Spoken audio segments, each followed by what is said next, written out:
now live. Welcome back to yet another Eastland County Today Live.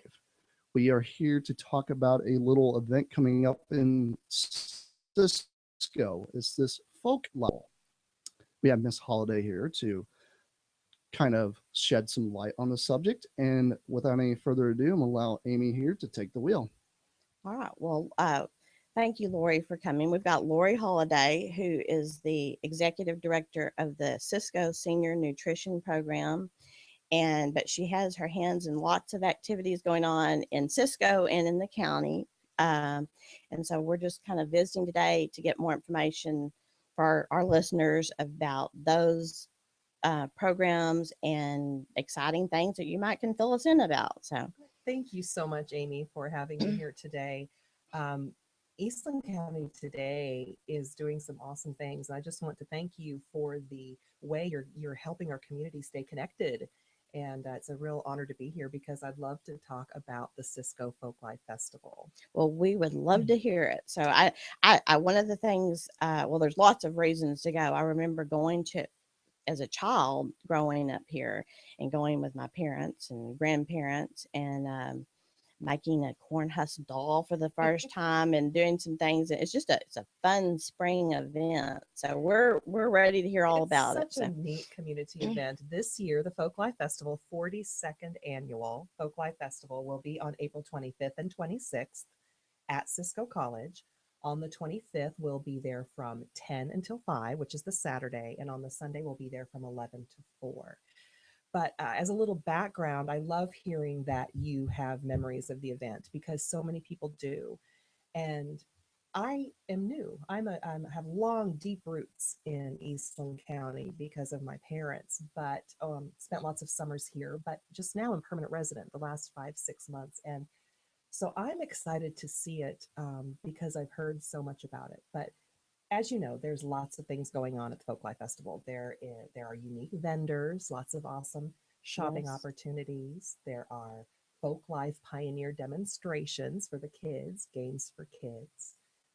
Lots of apparently the food is famous with sweet rolls and It homemade is. It bread and is. Yeah. shortcake. And if you don't mind, I would like to leave you with some cinnamon rolls here to remind Oh, you of the Folklife festivals for you well, and your thank staff. you. So I'm sure the staff could use that today. And that is true. That is if you do not go over there for any other reason, which there's plenty, go for the cinnamon rolls and the homemade bread.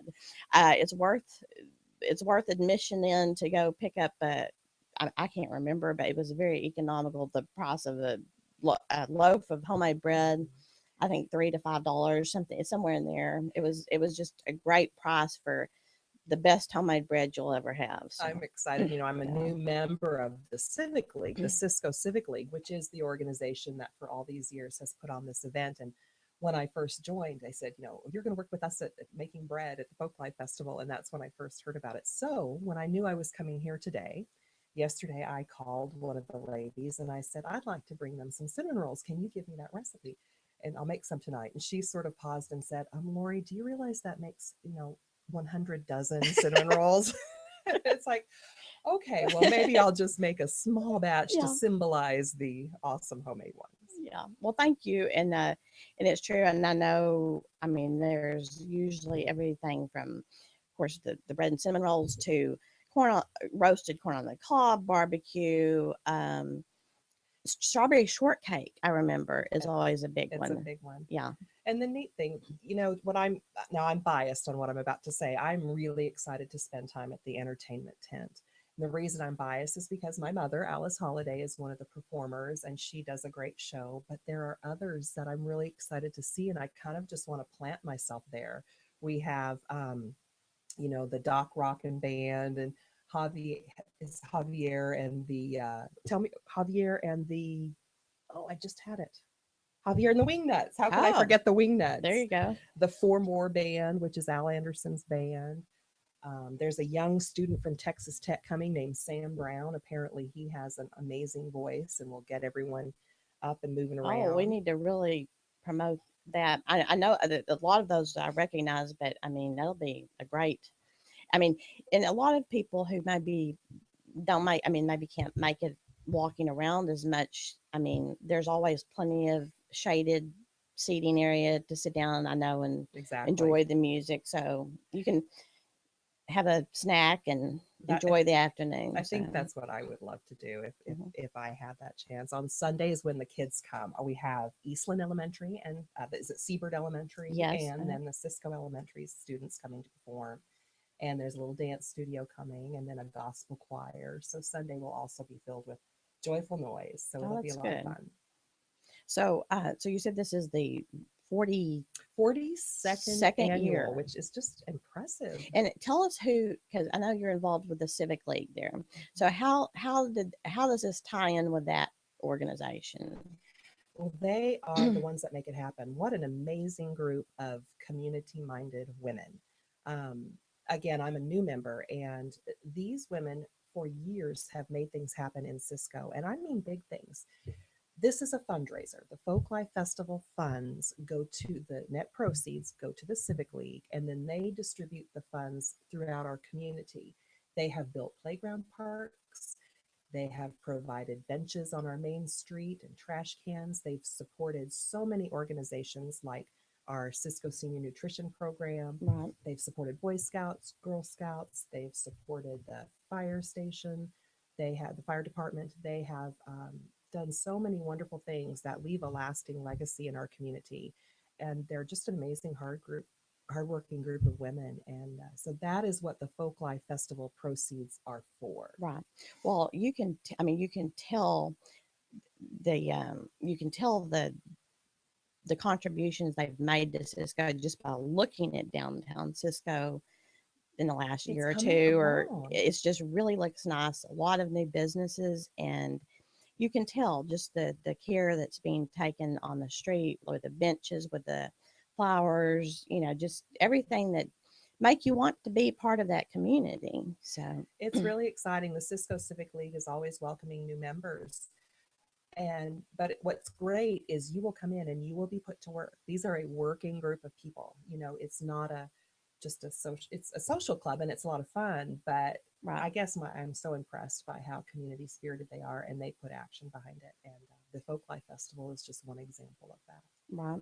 Well, I mean, it's just also, I think, just the heritage of the pioneer life that we sometimes forget about. We live, we're on digital Hmm. internet or World Wide Web and all that, but our our county and our communities are very, historically a rural community, and it's keeping some of those traditions alive that maybe our children today have no idea about. They've probably never seen a corn husk doll Or made or even better. tasted a cinnamon roll Mhm. before, I'm so glad you homemade. brought that up, because that is a neat part of this, working with the schools, the elementary schools, and they'll have lessons coming up to the Folklife Festival about Pioneer Life. And then Oh, that's the good. Pioneer Life demonstrations, there's been roping and branding and butter making and doll husk making, and they've seen a general store before and what that looked like. And just you're exactly Right. right. That glimpse into our history, that has made us who and what we are today in Eastland County is important.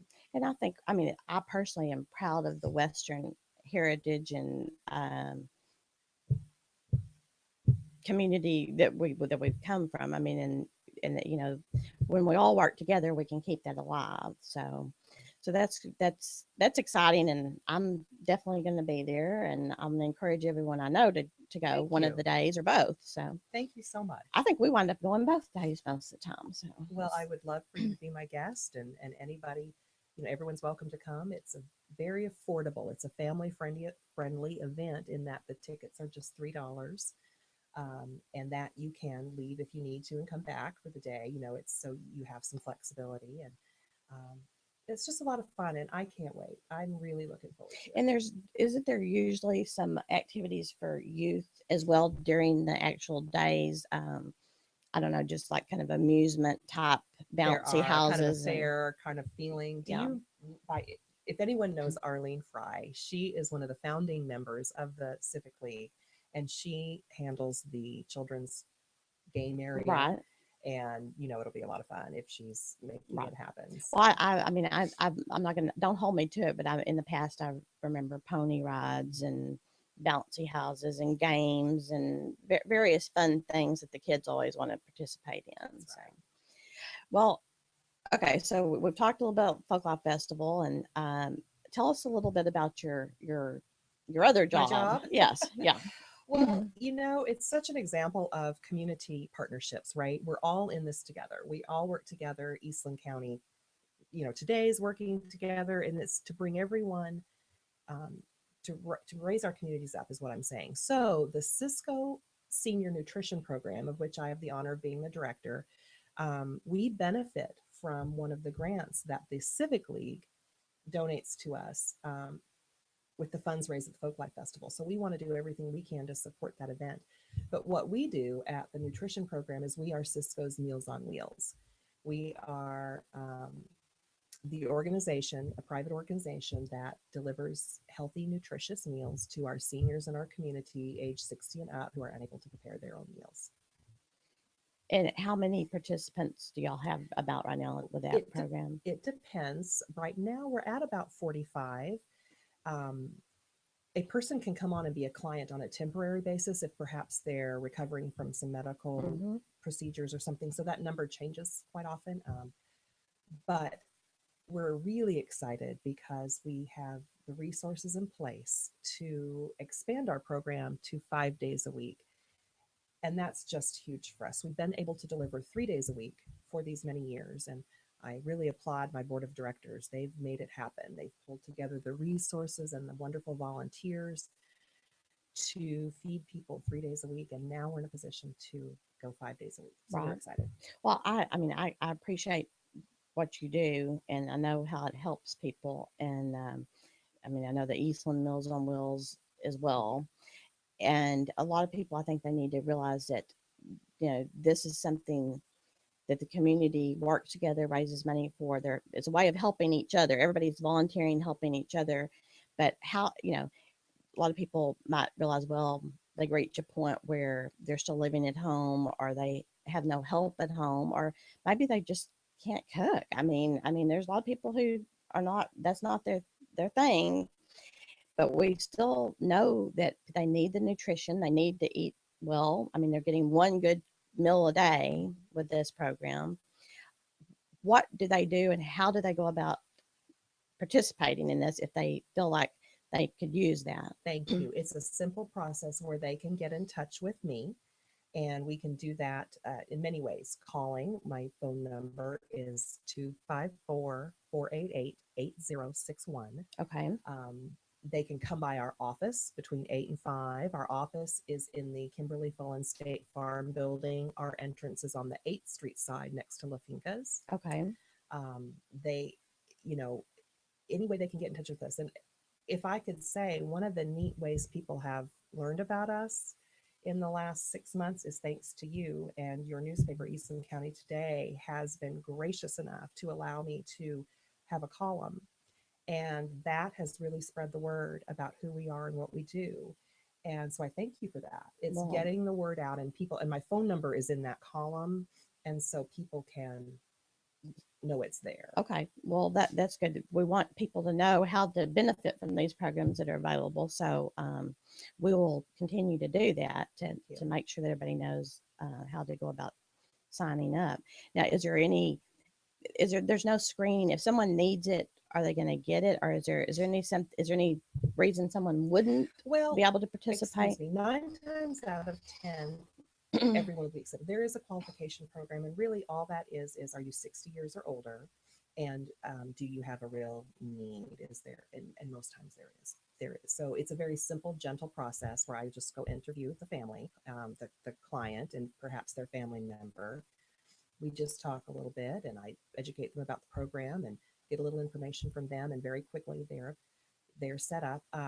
We try to ask clients to cover our costs of a meal, which is right now $3.50, but we will never turn anyone away for inability to pay. So if that's an issue, we work it out. All right. So I know you talked about the Civic League is it Civic League in Cisco that contributes a lot and does a lot of fundraising for this. I know you have another really big fundraiser once a year in the fall. We do. and remind people about maybe about that and how that ties back into your, and maybe any others that I don't know Well, about. thank So you so much for bringing that up because, again, the paper was a huge support in that. It is our haunted house, our spook house, if you will. It's going to be the last 3 Saturdays of October this year. It's so much fun. It's so crazy.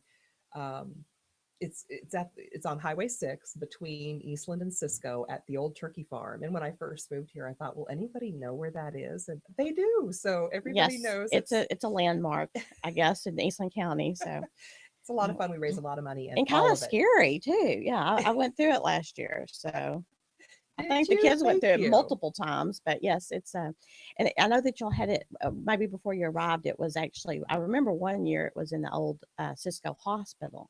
Now That was that was cool. pretty scary. So I heard that was really awesome. that was a good one. And so I know that the quality of it is very good, and it's fun.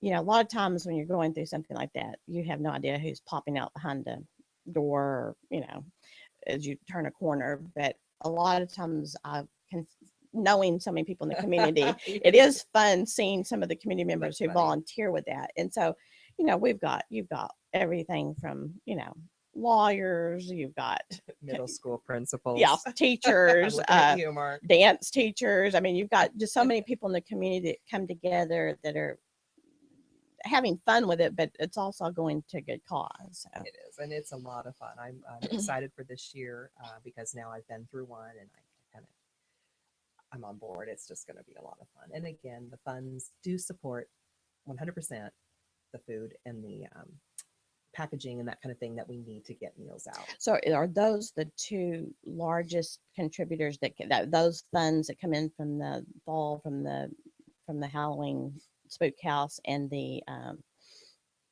folklore festival? Are those your two They biggest? are big, Yeah. but we are so fortunate to have a diverse funding stream, if you will, thanks to our donors. We have wonderful donors throughout the county, Mhm. actually, Cisco and the county, who contribute funds or food.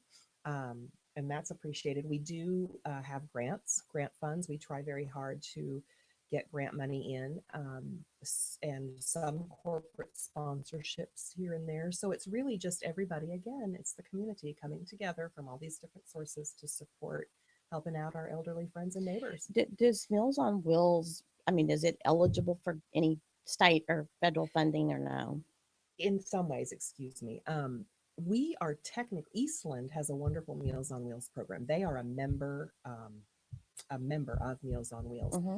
We at the Senior Nutrition Program are not. We're a private Meals on Wheels. Right. So we do have a little bit more flexibility with grants. So we can apply for Mhm. some funding, government funding and private funding. Right.